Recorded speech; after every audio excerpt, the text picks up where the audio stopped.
Hello student, class 12 sociology में आप लोग पढ़ रही थी जनजातीय आंदोलन। इसके पहले हमने आप लोग को जनजातीय आंदोलन का एक वीडियो बनाया था जिसमें आप लोग को समझाए भी थे।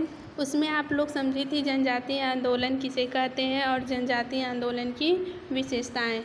आज हम आप लोग को पढ़ाएंगे ब्रिटिश काल में कौन कौन से जनजातीय आंदोलन हुए हैं। ठीक है, तो आज का टॉपिक है आपका ब्रिटिश शासनकाल में जनजातीय आंदोलन, यानी आंदोलन जितने भी हुए हैं जनजातीय आंदोलन दो भाग में उसको हमने डिवाइड कर दिया है। जैसे स्वतंत्रता के पहले कौन कौन से आंदोलन हुए जनजाति और स्वतंत्रता के बाद कौन कौन से जनजातीय आंदोलन हुए। तो हम आज इस वीडियो में पढ़ेंगे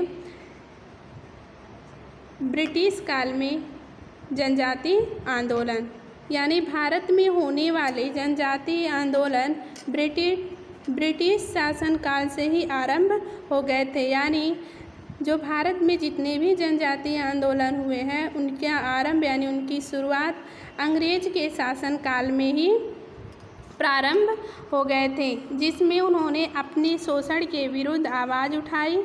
जैसे यानी जो भी जनजातीय आंदोलन अंग्रेज के शासनकाल में प्रारंभ हुए हैं उसमें उन्होंने जनजातियों ने अपने शोषण के विरुद्ध आवाज़ उठाई। जैसे खानादेश आंदोलन, बिरसा मुंडा आंदोलन, झारखंड आंदोलन, ये सब कुछ प्रमुख आंदोलन हैं जनजाति के। ठीक है, तो हमारा पहला है आंदोलन खानादेश आंदोलन, यानी जनजातीय आंदोलन के इतिहास में वह पहला आंदोलन था।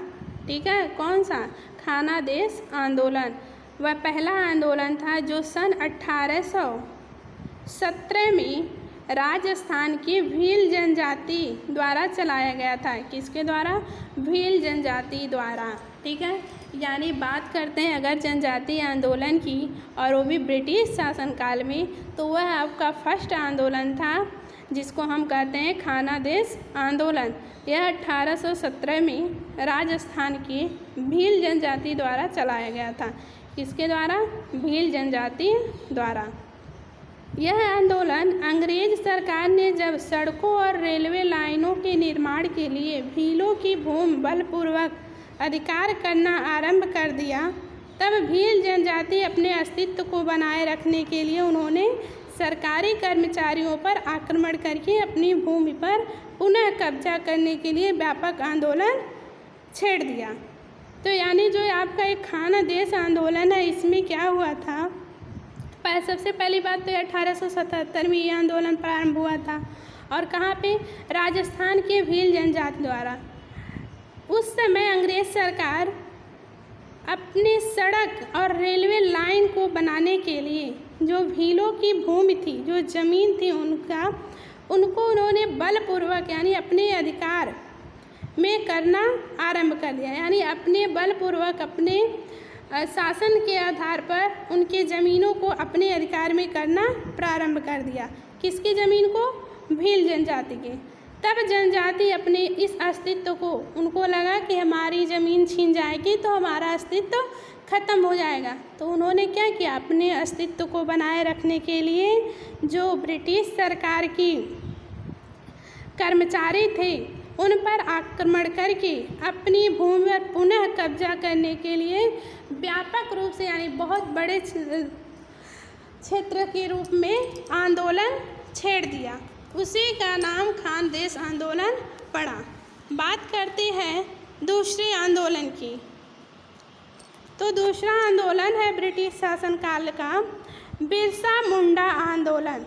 बिरसा मुंडा यानी बिरसा का नाम तो आप लोग क्लास 8th में भी पढ़ी होंगी, 7th में भी पढ़ी होंगी, SST में, आप लोग हिस्ट्री में।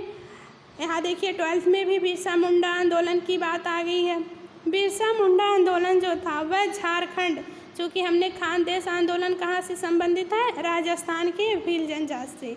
और आपका दूसरा आंदोलन जो हम पढ़ा रहे हैं आप लोग को बिरसा मुंडा आंदोलन, ये झारखंड के क्षेत्र से मुंडा, ठीक है, मुंडा जनजाति से संबंधित है, जबकि खानादेश आंदोलन किससे संबंधित है? राजस्थान के भील जनजाति से।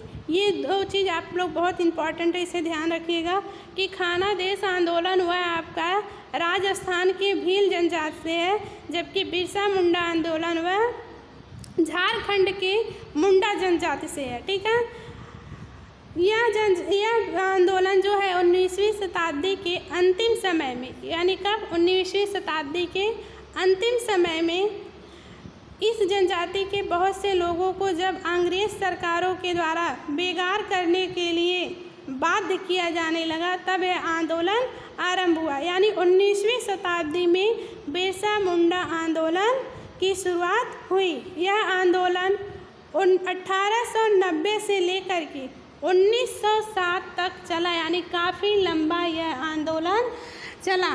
अब बात करते हैं इस बिरसा मुंडा आंदोलन की में क्या हुआ ऐसा कि इतना लंबा यह आंदोलन आपका चला। तो ये आंदोलन जो है आपका 1890 से 1907 तक चला है। कब से? 1890 से 1907 तक चला। तो इस समय जब मुंडा लोगों को से जो लगान वसूल करने के लिए ब्रिटिश सरकार यानी अंग्रेज़ सरकार जो थी, वह सिपाहियों से मुंडाओं के घर में प्रवेश करके उनके गहने बर्तन भी छीनने लगते थे। यानी ब्रिटिश सरकार के जो सिपाही थे वह मुंडा के घर में लगान वसूल करने के लिए घुस जाते थे। यानी मुंडाओं के जो गहने थे, जो बर्तन थे, उसे भी वह छीनने लगे। ठीक है, तब महिलाओं के साथ भी, यानी जो सिपाही थे वह मुंडा महिलाओं के साथ अभद्र व्यवहार भी उन्होंने किया, यानी वह अभद्र व्यवहार भी करने लगे। कौन? ब्रिटिश सरकार के सिपाही। तो इन दशाओं के बीच बिरसा नामक एक प्रमुख मुंडा नेता ने एक पुलिसकर्मी को कुल्हाड़ी से हत्या कर दी थी। यानी ये सब जो भी ब्रिटिश सरकार के सिपाही मुंडाओं के साथ कर रहे थे, यानी उनके घर में घुसकर लगान वसूलने के लिए उनके गहने, उनके बर्तन छीनते थे, उनकी महिलाओं के साथ अभद्र व्यवहार करते थे, तब जो आपका बिरसा नामक एक प्रमुख नेता, मुंडा नेता, एक पुलिसकर्मी को क्या किया था? कुल्हाड़ी से उनकी हत्या कर दी थी। जब वह हत्या कर देता है, कौन? बिरसा मुंडा। तो जब वह हत्या कर देता है तो उसको 2 वर्ष की सज़ा हो जाती है। किसको? बिरसा को। तो जब सज़ा से छूटने के बाद, यानी 2 वर्ष की सज़ा के जब हो जाती है, तो जब वह छूटता है तो 1897 से बिरसा ने मुंडा लोगों को संगठित करके पुलिस थानों पर हमला करना आरंभ कर दिया।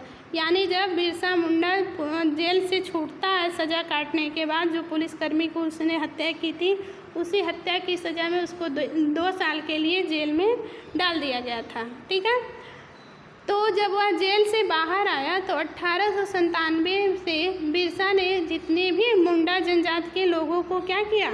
संगठित करना प्रारंभ कर दिया और उन्होंने संगठित करके पुलिस थानों पर क्या किया? हमला आरंभ कर दिया।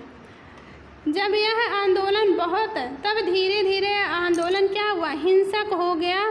तब बिरसा को फिर से जेल में डाल दिया गया। धीरे धीरे यह आंदोलन चलता रहा। सन 1907 तक यह आंदोलन धीरे धीरे समाप्त हो गया। तो ये बिरसा मुंडा आंदोलन क्या मेन मुद्दा था। अब हम बात करते हैं ताना भगत आंदोलन का, जो ओराएं जनजाति में जात्रा नामक व्यक्ति द्वारा जनजातियों में फैली जो सामाजिक बुराई थी। ठीक है, जो सामाजिक बुराइयां थी, जादू जैसे जादू टोने, अंधविश्वास, शराबों का सेवन, ठीक है, या तरह तरह की देवी देवताओं की पूजा उपासना, इन सब को छोड़ने के लिए ताना भगत आंदोलन चलाए गए थे। तो इस वीडियो में आप लोग को ब्रिटिश काल में जनजातीय आंदोलन के बारे में समझाए हैं। उम्मीद है आप लोग को समझ में आ गया होगा।